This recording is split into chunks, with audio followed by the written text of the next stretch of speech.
अगर आप भी जानना चाहते हैं क्या मिस्टेक्स करते हैं स्टूडेंट्स अपनी लिसनिंग में, तो बने रहिए मेरे साथ इस वीडियो में। हेलो दोस्तों, आज की वीडियो होगी जो कि है लिसनिंग मिस्टेक्स जो कि बच्चे करते हैं अपनी लिसनिंग में। वो हमें पता नहीं लगता क्या मिस्टेक्स होती हैं, लेकिन हम जाने अनजाने में वो मिस्टेक्स कर देते हैं एज ए स्टूडेंट। वो कौन सी मिस्टेक्स हैं और उसे हम कैसे सही कर सकते हैं, इसके बारे में आज की वीडियो में हम बात करेंगे। सबसे पहली मिस्टेक जो बच्चे करते हैं, जब ही उन्हें लिसनिंग का जो क्वेश्चन पेपर है वो एग्ज़ाम में मिलता है या फिर जब भी वो प्रैक्टिस करते हैं, उनका क्या तरीका होता है? उनका एक ही तरीका होता है और वो है ज़्यादा से ज़्यादा रीड करना, ओवर रीडिंग जिसे मैं कहूँगा। ओवर रीडिंग से क्या मेरा मतलब है? ओवर रीडिंग का मतलब है जब भी आपको आपका बुकलेट मिलेगी या स्टूडेंट को बुकलेट मिलती है वहाँ पर अपने एग्ज़ाम में, और या फिर जब भी वो प्रैक्टिस कर रहा होता है, वो क्या कोशिश करता है कि मैं ज़्यादा से ज़्यादा और जल्दी से जल्दी जो मेरे पास क्वेश्चंस हैं, 40 क्वेश्चंस हैं, मैं वो सारे के सारे ही रीड कर लूँ और मुझे पता लग जाए किस तरह के क्वेश्चंस आ रहे हैं या किस तरह के आएंगे आगे मेरे 40 क्वेश्चंस में, और मैं अपने माइंड में, अपने दिमाग में उन क्वेश्चंस को रख लूँ ताकि मुझे आगे जाके आसानी हो। ये सबसे बुरी चीज़ है जो हम स्टूडेंट्स को करने देते हैं, जो हमें उन्हें करने से रोकना चाहिए, लेकिन आमतौर पर इंस्ट्रक्टर्स नहीं रोकते। ये गलती बहुत छोटी गलती है, लेकिन इसका इम्पैक्ट बहुत ज़्यादा पड़ता है। पहली तो मेरी यही सलाह होती है हर बच्चे को, हर स्टूडेंट को, कि ओवर रीड ना करो। किसी भी क्वेश्चन को जब भी आपको टाइम दिया जाता है, लेट्स से आपका जो लिसनिंग का एग्जाम है वो शुरू हुआ है और आपको कहा गया है कि you have whatever time given to look at the questions from 1 to 7 और 1 to 5 और 1 to 10, what ever it is, right. आपका पहला प्राइम फोकस ये ही होना चाहिए कि आप उस वक्त सिर्फ और सिर्फ उन 10 क्वेश्चंस के ऊपर फोकस करें, ना कि जो रेस्ट 30 क्वेश्चंस हैं आउट ऑफ ऑल 40, राइट। जो बाकी बचते 30 क्वेश्चंस हैं उस पर फोकस ना करते हुए आपको सिर्फ और सिर्फ उन 10 क्वेश्चन या उन 5 क्वेश्चन पर ही फोकस करना है, ताकि आपका जो कंसंट्रेशन लेवल है वो ज़्यादा बन सके। इससे होता क्या है? इससे ये होगा कि आपके जो कंसंट्रेशन लेवल्स हैं वो डिवाइड नहीं होंगे।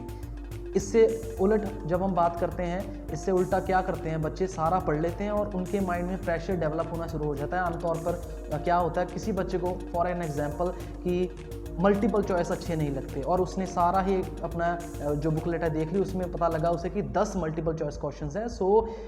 उस प्रेशर में वो जो पहले वाले क्वेश्चंस, ईजी क्वेश्चंस है, वो भी अच्छी तरह अटैम्प्ट नहीं कर पाएगा। ये सबसे बड़ी मिस्टेक जो बच्चे कर देते हैं और जिन्हें कोई रोकता भी नहीं है करने के लिए, कि हर एक क्वेश्चन को रीड कर लेना।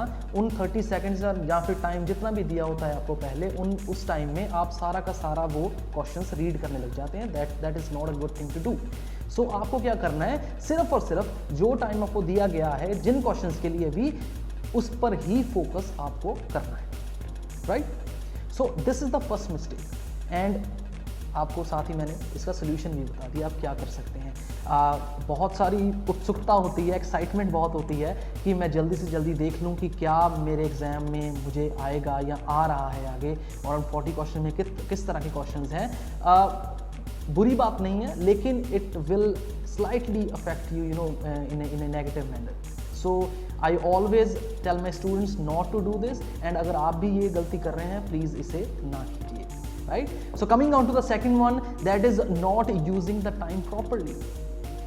Not using the time properly, इससे क्या मतलब है मेरा? Not using the time properly, आप अच्छी तरह अपना टाइम वो यूज़ नहीं करते लिसनिंग जो टेस्ट होता है उसमें। कैसे? जब भी आपको लेट्स से सेक्शन 1 आपको कहा जाता है you have some time to look at questions 1 to 5 या you have some time to look at question 1 to 7, whatever it is, आप उस 30 सेकंड को या उस 25 सेकंड्स को या जितने भी सेकंड्स आपको मिलते हैं आप देख लेते हैं, एंड देन आप नेक्स्ट मूव करते हैं। Then they say you have some time to look at questions 7 to 10 और 11 to 15 और व्हाटएवर इट इज। आप क्या करने लग जाते हैं, उसमें पीछे ही घूमते रहते हैं स्टूडेंट्स, राइट। जो हमारा क्वेश्चन छूट गया है वो हम करने लग जाएंगे, हम याद करने लग जाएंगे कि उसमें उसने क्या कहा था, right. Rather than doing that हमें क्या फोकस करना है, उस टाइम को एफिशिएंटली, इफेक्टिवली हमें नेक्स्ट क्वेश्चन के लिए ही यूज करना है, right?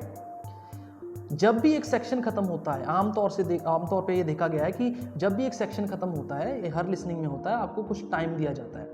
Now you have some time to look at your questions, या now you have some time to check your answers, right? So अपने आंसर्स चेक करने के लिए आपको टाइम दिया जाता है. Rather than checking those answers, या तो आप उन आंसर को चेक कर सकते हैं, या फिर आप आगे नेक्स्ट सेक्शन में अपने क्वेश्चंस को प्रिपेयर कर सकते हैं, राइट?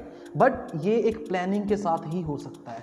अगर आप अपनी प्रैक्टिस में कुछ और तरह से प्लान कर रहे हैं और एग्जाम में जाएंगे और कुछ और करने लग जाएंगे, तो उसमें होगा क्या, आपका ही नुकसान होगा. क्यों? क्योंकि आपका माइंड उस तरह से वर्क वहाँ पे नहीं करेगा. सो मेरी एक ही सजेशन है आपको इसमें कि रोज जब भी आप स्पीकिंग और या लिसनिंग या राइटिंग या कोई भी मॉड्यूल करते हैं, स्पेशली आज हम लिसनिंग की बात कर रहे हैं, अगर वो मॉड्यूल करें, जिस तरह से आप प्रैक्टिस कर रहे हैं उस तरह से ही आप एग्जाम में जाकर अटेम्प्ट कीजिए, राइट? कभी भी नेवर एवर लास्ट टाइम पे कोई भी एक्सपेरिमेंट अपने साथ मत कीजिए. आपने लेट्स से एग्ज़ाम के एक दिन पहले कोई वीडियो देख ली, या एग्ज़ाम के एक दिन पहले अपने दोस्त से बात की और उसने बता दिया ऐसे करोगे तो ज़्यादा नंबर आएंगे, या ऐसे होगा तो ज़्यादा नंबर आएंगे. सो आप क्या करने लग जाओ, एग्ज़ाम में जाकर उसमें ज़्यादा नंबर की लालच में वो तरीका अपनाने लग जाओगे वहाँ पर जाकर, जो कि बहुत ही नुकसानदेह हो सकता है आपके लिए, which will be really bad for you, right? So आपको ये चीज़ करनी है, जिस तरह से आप प्रैक्टिस करते हैं एवरी डे, उसी तरह से आपको प्रैक्टिस जो है उसका बेनिफिट एग्जाम में लेना है. उसी तरह से ही आपको प्रैक्टिस करनी है, राइट? हर दिन. Okay, so these were the 2 mistakes. Now coming on to the third one, that is underlying too much. So underlining, underlying the all the contents, underlying all the whatever the content is in the booklet, ये बहुत बड़ी mistake होती है. It is very small mistake in अगर हम ignore कर दें तो बहुत स्मॉल मिस्टेक है, अगर देखें तो ये बहुत बड़ी मिस्टेक होती है. कैसे? आपने भी देखा होगा, हो सकता है आप में से भी कुछ स्टूडेंट्स ऐसे करते हो, जब भी लिसनिंग करते हैं they start to do underline each and every keyword और every word of the question. हर तरह का जो भी वर्ड उनको दिखता है वो उसे अंडरलाइन करते हैं, right? Underline, they just do underline, and it seems like everything in the booklet is underlined, right? So her cheese underlined होती है, ब्लैक हो जाती है पेंसिल के साथ, या फिर अगर आप पेन के साथ प्रैक्टिस करते हैं तो पेन सारा ब्लू कर देता है बुकलेट को. So this is not a good thing on a personal level. मैं बताता हूँ आपको क्यों. सो इससे होता क्या है, हमारा माइंड जो है इस तरह से वर्क करता है कि जब भी हम क्लीन और क्लियर पिक्चर देखेंगे या क्वेश्चंस देखेंगे, हमारा जो माइंड है वो एफिशिएंटली वर्क करेगा. जब भी हम उसमें हौच पौच कर देंगे और अंडरलाइन कर देंगे, हमारा माइंड जो है इधर उधर ज़्यादा जाएगा, फोकस कॉन्सेंट्रेशन इतना नहीं कर पाएगा जितना आमतौर पे हम कर सकते हैं, right? So it is just a psychological trick. आपको ज़्यादा चीज़ें अंडरलाइन नहीं करनी. अगर आप ज़्यादा चीज़ें अंडरलाइन करोगे तो आपका माइंड एक चीज़ से दूसरी चीज़, दूसरी तीसरी चौथी चीज़ पे जल्दी भागेगा. आपको कंसंट्रेशन करने में प्रॉब्लम आएगी. Just focus and underline those words only which you think that this is the perfect thing to underline. इससे मुझे कुछ आइडिया मिल सकता है, यहाँ पर वो आंसर बोलेगा, या ये मेरे लिए सबसे ज़रूरी है underline. Not all and everything, right? So हर चीज को अंडरलाइन करना is not important in listening, right? Same goes with the reading, but because we are talking about listening today, so listening में हर चीज को अंडरलाइन मत कीजिए. अगर आप करते हैं प्लीज इसे अवॉइड कीजिए, because it will bring more harm to you than good, right? So ये आपको बुरी चीज़ ज़्यादा देगा आपको अच्छी चीज़ से. आप तो अच्छे के लिए कर रहे हैं, लेकिन वो चीज़ आपको नेगेटिवली कहीं ना कहीं अफेक्ट करेगी, कर भी रही होगी, लेकिन हमें पता नहीं लगता कि हम नेगेटिवली अफेक्ट हो रहे हैं इस चीज़ से, right? So please do not do this, try not to do this. It is really hard because सब कुछ लोगों की, और मैं कहूँगा मोस्ट ऑफ द स्टूडेंट्स, उनकी आदत होती है कि हर चीज़ को अंडरलाइन करना. लेकिन अगर आप अवॉइड कर सकते हैं तो डेफिनेटली प्लीज़ इसे अवॉइड कीजिए, right? Okay, So last but not the least, that is instructions, right? So her question के आगे, हर पार्ट ऑफ क्वेश्चन के आगे एक इंस्ट्रक्शन ज़रूर दी होती है हमें, चाहे वो लिसनिंग हो जाए, चाहे वो रीडिंग हो जाए, एक इंस्ट्रक्शन होती है. Let's say in the fill in the blanks, उसमें कहा जाता है no more than 3 words, no more than 2 words, no more than 1 word और जस्ट 1 वर्ड, एंड और अ नंबर. एंड इसमें यहाँ पर मैं रीडिंग को भी थोड़ा सा इंक्लूड करूँगा. रीडिंग में भी होता है true false not given, yes no not given, right. So listening में क्या करते हैं, हम इंस्ट्रक्शंस को नहीं देखते और हमें लगता है कि ये आंसर होना चाहिए, हमारा आंसर जो होना चाहिए था वो 1 वर्ड का होना चाहिए था, लेकिन हमने इंस्ट्रक्शन नहीं पढ़ी और हमने वो आंसर लिख दिया 2 वर्ड्स का. और जब हम घर आए, हमारा रिजल्ट आया, तो हमें पता लगा मेरे तो सारे गलत हो गए, या मेरा वो जो सेक्शन था वो तो टोटली गलत हो गया. वो कैसे हो गया? सिर्फ और सिर्फ एक ही चीज़ के कारण कि हमने इंस्ट्रक्शंस अच्छे से नहीं पढ़ी. जहाँ पर मुझे 1 वर्ड का आंसर देना था, वहाँ मैंने 2 वर्ड का आंसर दिया.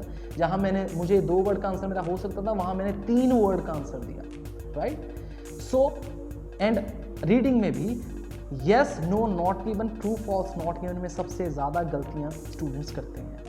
प्लीज़ अंडरस्टैंड कि क्या उन्होंने डिमांड किया है, क्या एग्जामिनर आपसे डिमांड कर रहा है, whether they are asking for true false not given और whether they are asking for yes no and not given, right. So अगर येस नो पूछ रहे हैं तो येस नो में आंसर दीजिए, अगर ट्रू फॉल्स पूछ रहे हैं ट्रू फॉल्स में आंसर दीजिए. एंड कितने वर्ड का आंसर मांग रहे हैं, that is the one thing to remember always, right. So अगर आपका आंसर 2 वर्ड से ज़्यादा का है, अगर उन्होंने कहा है कि 2 words, no more than 2 words, उससे ज़्यादा है आपका, सो डेफिनेटली एंड 110% आपका वो आंसर जो होगा वो गलत होगा, right. So these are 4 basic mistakes जो बच्चे लिसनिंग में करते हैं. अगर आपको लगता है कोई और भी मिस्टेक्स बच्चे करते हैं, या फिर कोई ऐसी चीज़ जिसके बारे में आप चाहते हैं कि मैं आपके साथ डिस्कस करूं अपनी अगली वीडियो में, सो आप कमेंट कर सकते हैं. एंड अगर आपको ये वीडियो अच्छी लगती है, या मेरी पिछली वीडियो जो आप देखते हैं वो आपको अच्छी लगी हैं, प्लीज़ आप इसे लाइक कीजिए, इस पर कमेंट कीजिए, इसे शेयर कीजिए, राइट. ये जो वीडियो है पहली बार मैं हिंदी में बना रहा हूँ, क्योंकि हम ज़्यादा वीडियोस हिंदी में नहीं बनाते, लेकिन मेरी कोशिश होती है कि मैं ज़्यादा से ज़्यादा जो भी मेरी ऑडियंस है उनके तक पहुंच कर सकूं, और उन्हें अगर ये वीडियो अच्छी लगती है तो मेरे लिए वही बहुत अच्छी बात है, राइट. बहुत ही बढ़िया बात है मेरे लिए. सो आई होप आप सब ने ये वीडियो एंजॉय की हो. मेरी वीडियोस हमेशा मैं कोशिश करता हूँ सिंपल हो, शॉर्ट हो, लेकिन काफ़ी लंबी हो जाती हैं, आई नो, बट मैं चाहता हूँ कि ज़्यादा से ज़्यादा इन्फॉर्मेशन बच्चों को मिल सके, स्टूडेंट्स को मिल सके, राइट. सो नेक्स्ट वीडियो में हम ज़रूर मिलेंगे. And if possible just give me some suggestions what kind of videos you would like to see in future. Till then have a good day and और have a good night whenever you are seeing this video, and see you in the next video, guys. Bye bye.